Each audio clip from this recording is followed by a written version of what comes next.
Two little girls block a man's car and hand him a letter for their mom, who just died.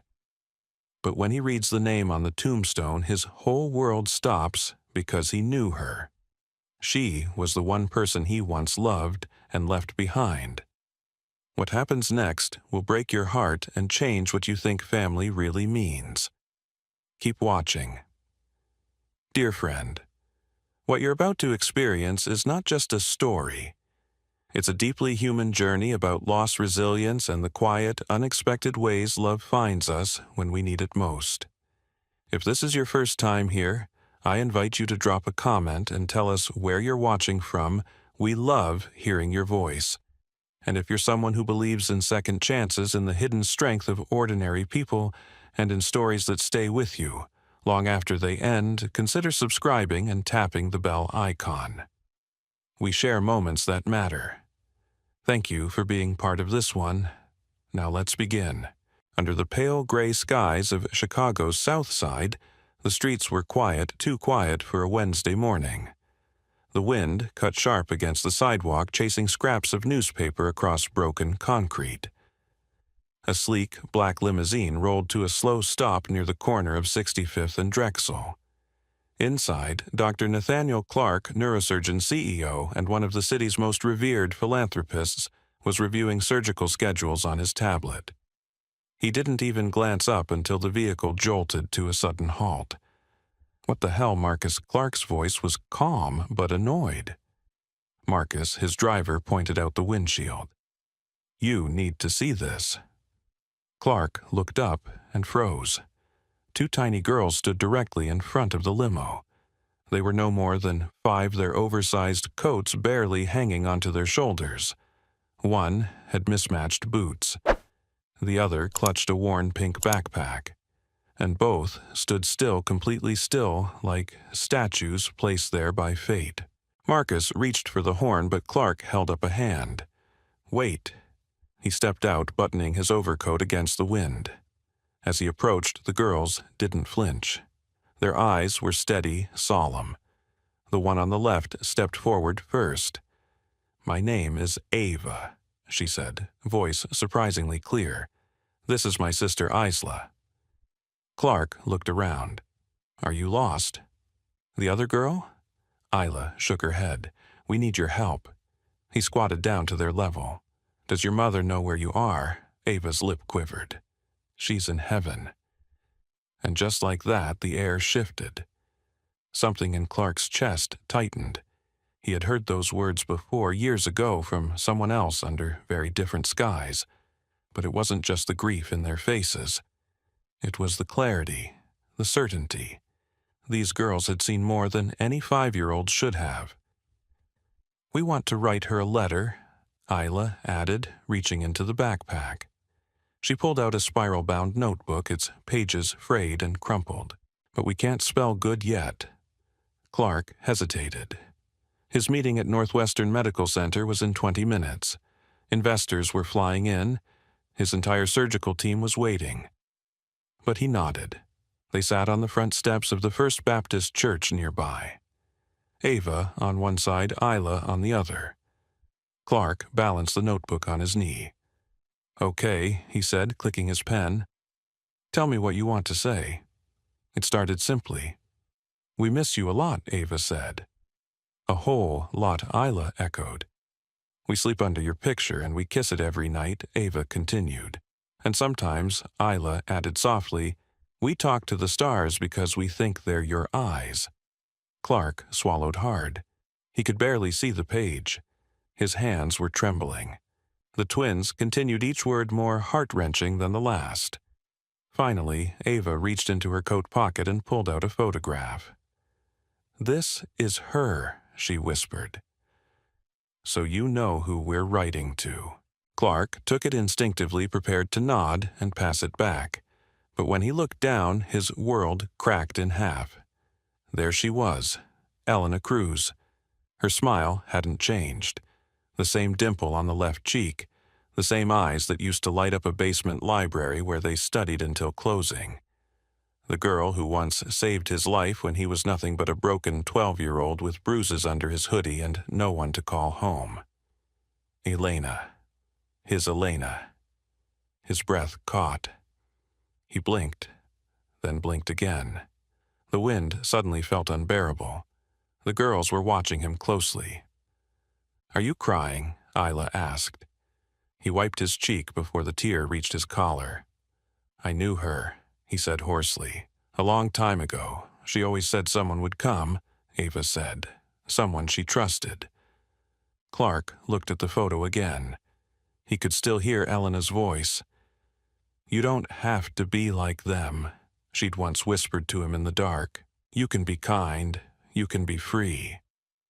The photo shook in his hands. He stood. "Come with me." The girls hesitated. To where? To see her. The limo glided through Chicago's narrow streets until it reached Woodlawn Memorial Park. Clarke hadn't been there in years, not since the funeral of an old mentor. As they walked through rows of granite stones and withered flowers, Ava led the way. She knew exactly where to go. "She's here," she whispered. Clarke stopped in front of the grave. His knees buckled slightly as he dropped beside the headstone. Elena Cruz, 1989-2024. Beloved mother, artist, daughter. She loved with everything she had. Everything blurred. He ran his fingers over the engraving. "You died 2 months ago," he whispered. "I didn't even know." Ava placed the letter gently beside the flowers. Ayla laid the photo underneath a small pebble. "Do you think she knows we came?" Isla asked.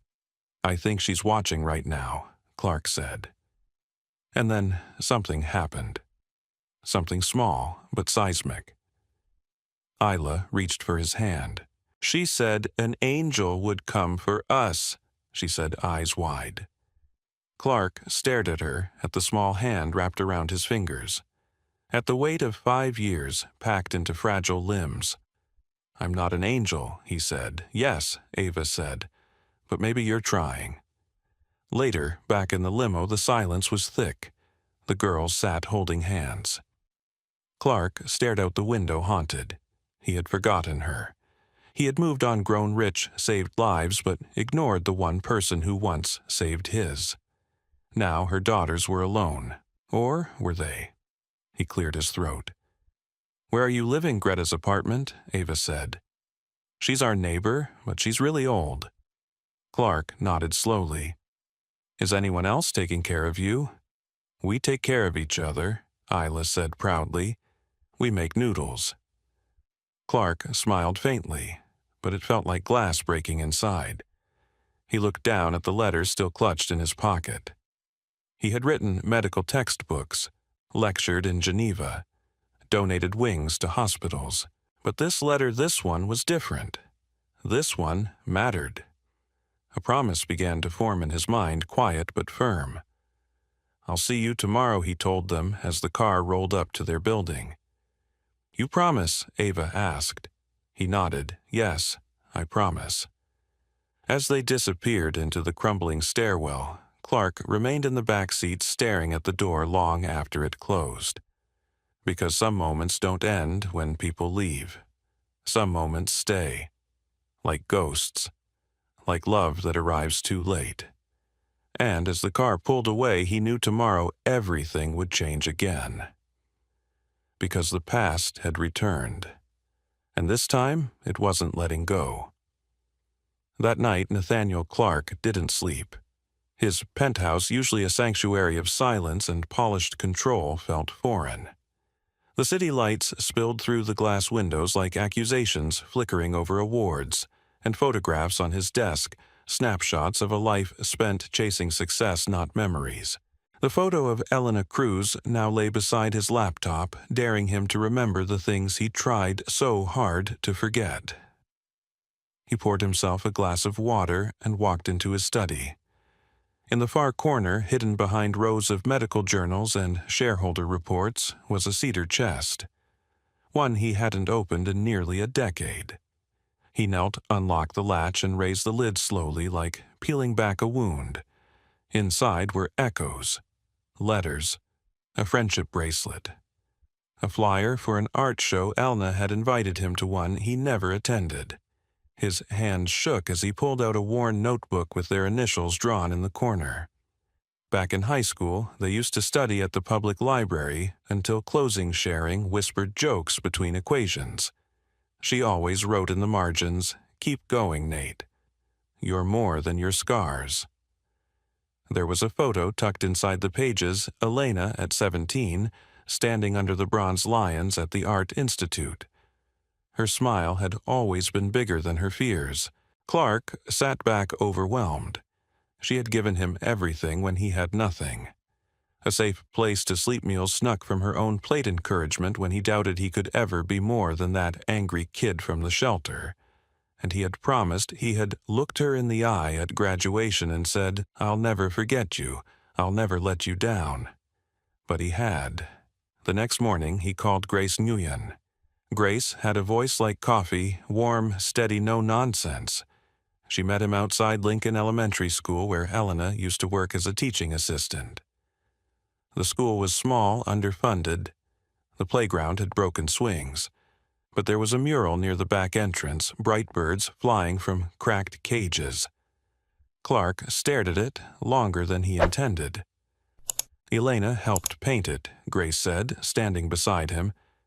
She came in early, stayed late, bought art supplies with her own money. She told the kids the birds represented who they could become. Grace handed him a small file folder. "This is everything we have. There's no listed next of kin, no will. The girls have been under informal supervision by a neighbor named Greta McKinley." Clarke's brow furrowed. "She never told me anything. Not once." "She wrote letters," Grace replied gently. "But most were returned. Changed addresses. No forwarding, no reply." Clarke's throat tightened. "She tried raising funds when she got sick." Grace continued, crowdfunding, garage sales. A GoFundMe page barely reached a tenth of her goal. She was working 2 jobs and still couldn't afford antibiotics. He closed his eyes. She died from pneumonia. In a city with the best hospitals in the world. She didn't qualify for Medicaid without documentation, Grace said. And she didn't want to take the girls to a shelter. She thought staying hidden would keep them together. Clarke felt the burn rise behind his eyes. How could someone so strong vanish so quietly? Later that day, he visited Greta's apartment. The old woman greeted him with cautious recognition. "You're the man from yesterday," she said, ushering him into the cluttered but clean space. She offered tea. He declined politely. "The girls sleep in my room now," Greta said. "They won't stay long. I'm not healthy enough. But I couldn't let them go to the state. Elena made me promise keep them together." Clarke's eyes scanned the room. Crayons on the table. A stack of worn storybooks. A small drawing taped to the fridge, 3 stick figures holding hands. One had long brown hair. One wore a doctor's coat. "That's you," Greta said, noticing his stare. "They draw you every day now." He sat down slowly. "Tell me what happened." Greta sighed. "Elena came here pregnant. She didn't tell me much, but I know she was escaping something. She worked constantly school by day, janitor by night. On weekends, she sold painted mugs and bookmarks at flea markets. I kept telling her she needed rest, but she always smiled and said, 'The girls come first.'" Clarke's voice cracked. "She never asked me for help." "She did," Greta said quietly, in her way. "She showed the girls your articles, your awards. 'Look,' she'd say. 'He made it. He was just like you, and he made it.' There was no bitterness, just hope." He covered his face with his hands. Years of silence. And now silence was all he had from her. Greta touched his arm. "She loved you, you know, not like romance, deeper, like family you pick for yourself." Clarke nodded slowly. He understood now. He spent the rest of the evening helping Greta sort through Elena's things. In a worn jewelry box, he found a USB flash drive taped to the lid. When he got home, he plugged it in. The screen flickered to life. There she was. Elena sat on the edge of a bed, her face pale but smiling. The video was grainy, the lighting bad, but her eyes were clear. "If you're seeing this," she said, "I guess I didn't make it. I'm sorry. I tried. I really did." She paused, breathing ragged. "I know what you're thinking, Nate. That you should have been there. But don't carry that. Carry them." She smiled softly. "They're everything good in me. If you find them, if they find you, be what I couldn't finish. Be their safe place." Clarke didn't move. The screen faded to black. The next day, he met with Grace again. "What are my options?" he asked. "You want custody?" she asked. "I want to keep a promise." Her expression softened. "It'll be hard. There's no legal connection. You're not on any form, no guardianship papers." "Then I'll do what it takes," he said. Grace nodded. "There's someone else we should talk to. A man named Tom Delgado just surfaced. He claims to be their biological father." Clarke looked up, stunned. "And he wants them?" he asked. Grace's voice lowered. "He wants something." And just like that, the past took a new shape, not just regret, not just grief, but threat. Because not all stories of lost love are quiet. Some of them come back with teeth. The courthouse felt colder than expected. Not because of the marble floors or the steel doors, but because of what was at stake inside. Nathaniel Clarke sat in a stiff-backed bench near the front of Family Courtroom 3B, watching the door across from him like it might birth a storm. And it did. Tom Delgado entered with a swagger that didn't match the setting. Leather jacket, worn at the seam, sunglasses still on despite the gray morning light. The moment Clarke saw him, he knew. This man didn't come for the girls. He came for leverage. Clarke had studied the file. Delgado had no stable income, no fixed address for the last 5 years. His record included arrests for disorderly conduct, substance abuse, unpaid child support in another state. And yet, there he was demanding custody of 2 daughters he hadn't so much as mentioned in half a decade. Clarke clenched his fists. Not out of fear, but fury. The judge, a stern woman named Justice Evelyn Harrow, opened the hearing. "We are here to determine the temporary custody of Ava and Isla Torres." Petitioners include Mr. Thomas Delgado and Dr. Nathaniel Clarke. Tom stood all confidence. "They're my kids," he said. "Blood don't lie." Clarke remained seated, waiting for his lawyer, Camille Sanders, to present their evidence. She did, meticulously laying out the twins' current condition, Elena's death, and Clarke's immediate involvement in their care. She presented photos of the girls' school reports, a pediatrician's note confirming their trauma symptoms had improved since seeing Clarke regularly. But Delgado scoffed. "That's all just money." "He's got money, sure, but I'm their father."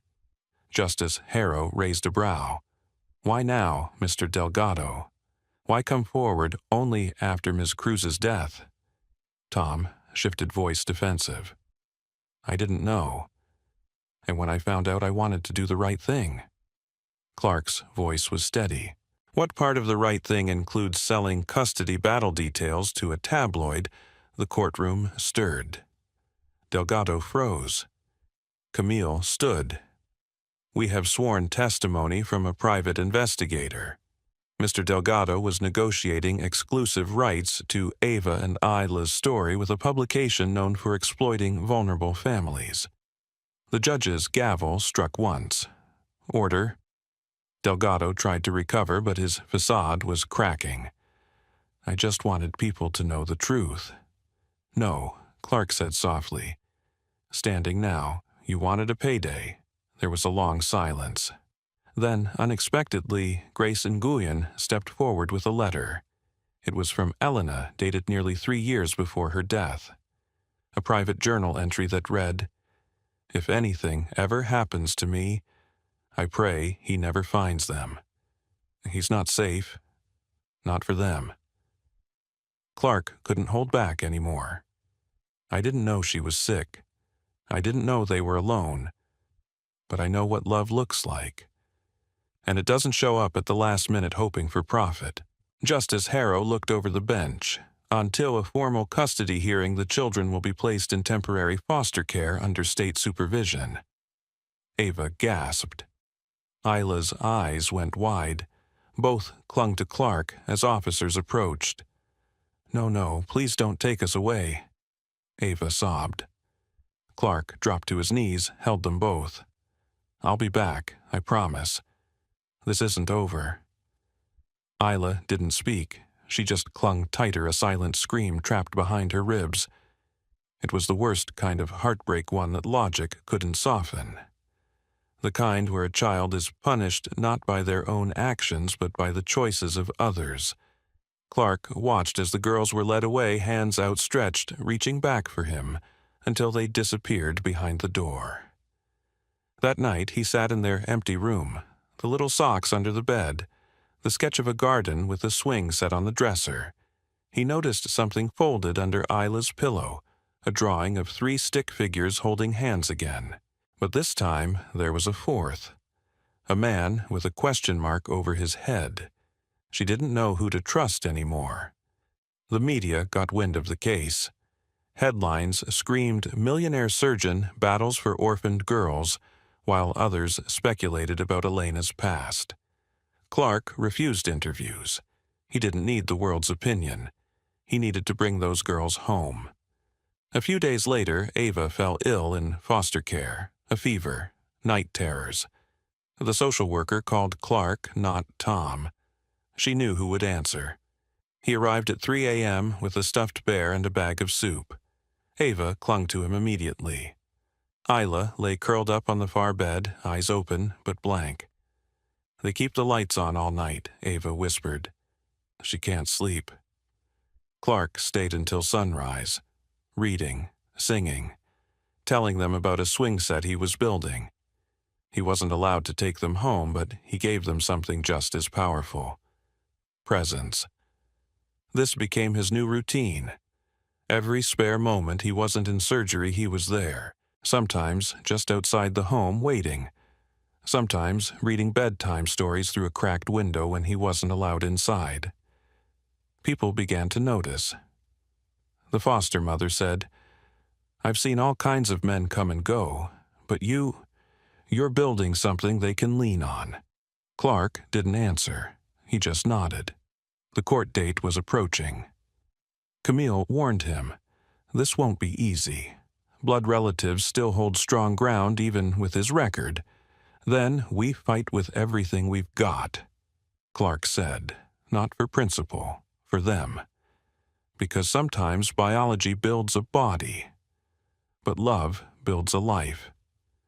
The days that followed were heavier than Nathaniel Clarke could have imagined.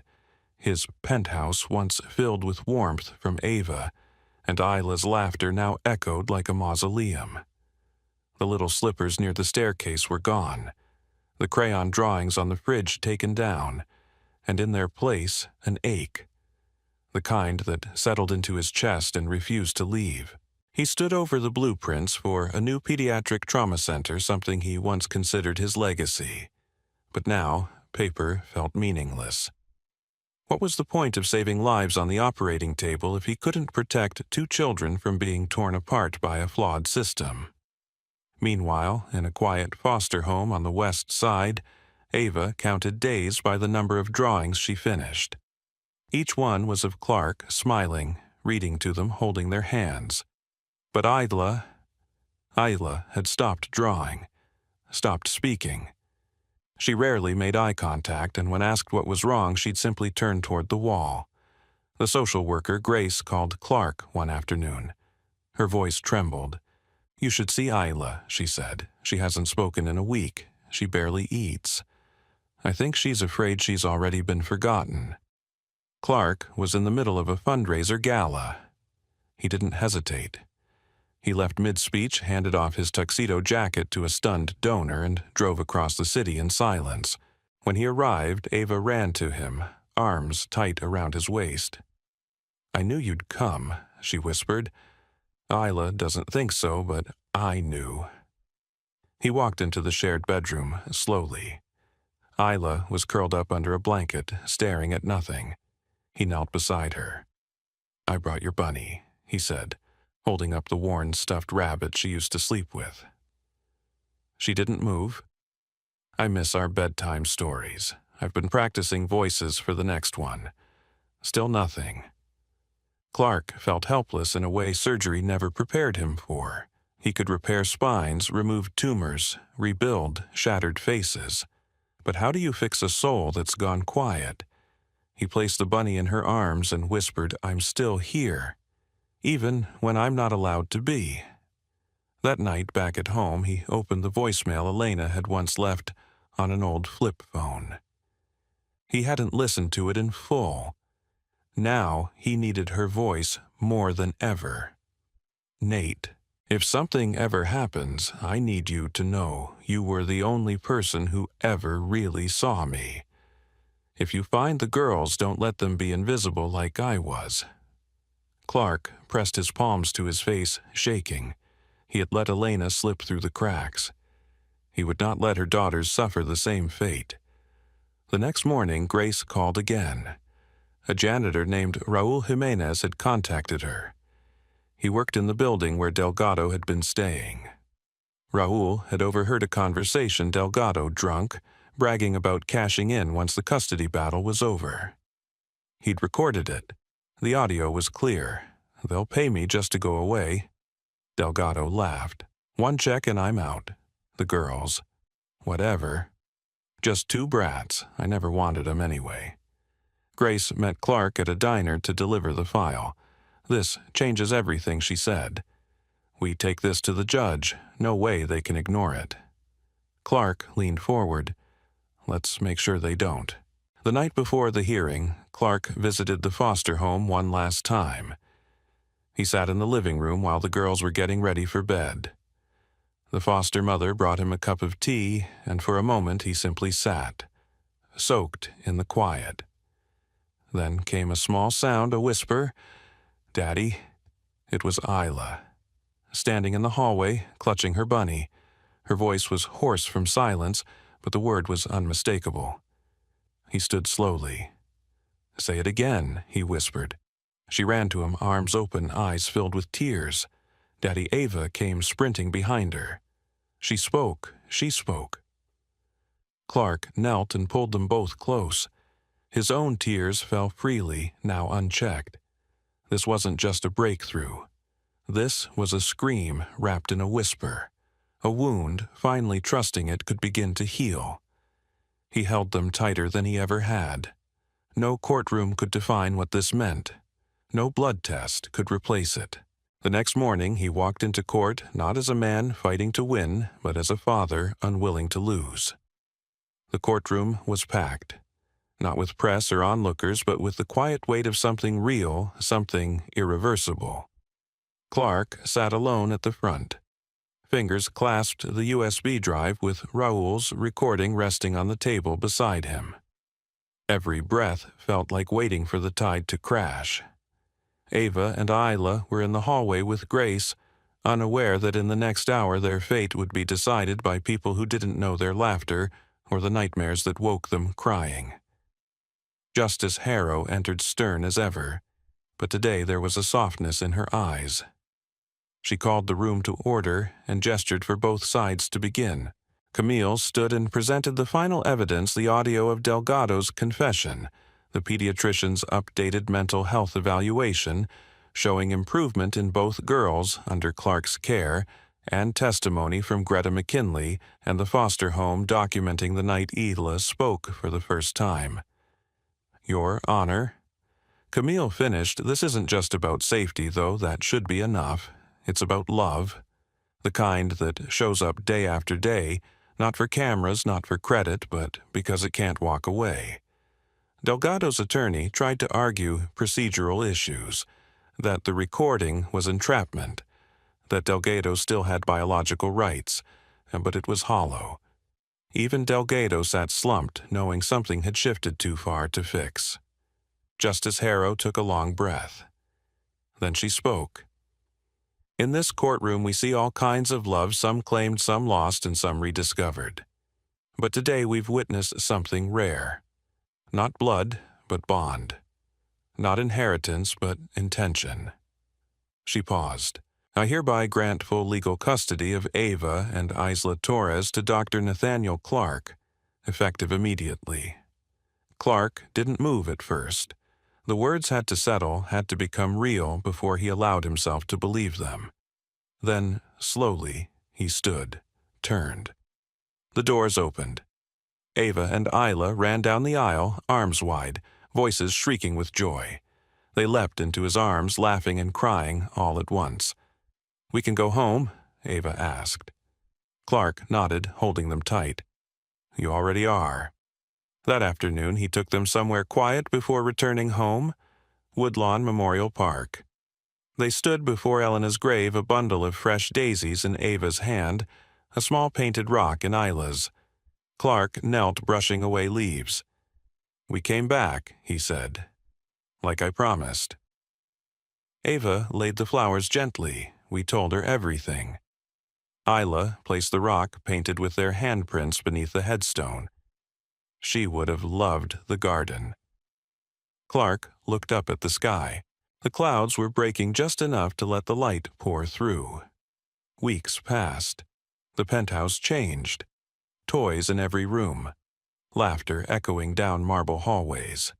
Clarke, once consumed by meetings and monotony, was now learning how to braid hair-pack school lunches and fall asleep reading Goodnight Moon for the 100th time. On the first day of school, Isla held Clarke's hand tighter than usual. "You're coming back, right?" she whispered. "Always," he said. They turned back to wave as he stood on the sidewalk. Ava mouthed, "Thank you." Clarke smiled, eyes stinging. At Christmas, the girls woke up early. Clarke pretended to sleep, but he heard their soft footsteps tiptoeing into his room. He opened one eye and saw them standing there holding a folded piece of paper. "We made this," Ava said. He sat up, heart already full. Inside was a hand-drawn cardstick figures, again 3 of them this time, holding hands under a big tree with stars above. In purple crayon it read, "You kept your promise." Clarke swallowed hard. "No," he said, voice low. "You're the reason I remembered how. Some homes are built with bricks. Others are built moment by moment in silent hugs, in whispered words, in broken people learning how to love whole again." That winter, on a quiet afternoon, Clarke filed to change their last names. Ava Clarke Torres. Elena Clarke Torres. It wasn't about claiming them. It was about honoring the woman who made them who they were, and the family they'd chosen together. Sometimes life doesn't teach us with loud lessons. It speaks softly through a child reaching for your hand, or through a name on a headstone you thought you'd forgotten. Nathaniel Clarke didn't expect to become a father. His life was full of achievements, routines, control. Everything was clean, polished, and predictable. But beneath all of that was something unfinished, a promise he once made and quietly broke. And it took 2 little girls to help him find his way back to it. Ava and Isla didn't need saving in the way the world usually sees it. They weren't asking for riches or fairy tale endings. They wanted connection, stability, someone who'd show up. They carried pain they didn't have words for, but they also carried hope. Hope passed down from a mother who gave everything to protect them. And that hope, fragile as it was, became the thread that tied their broken hearts to Clarke's. Clarke didn't change overnight. He didn't suddenly become the perfect parent.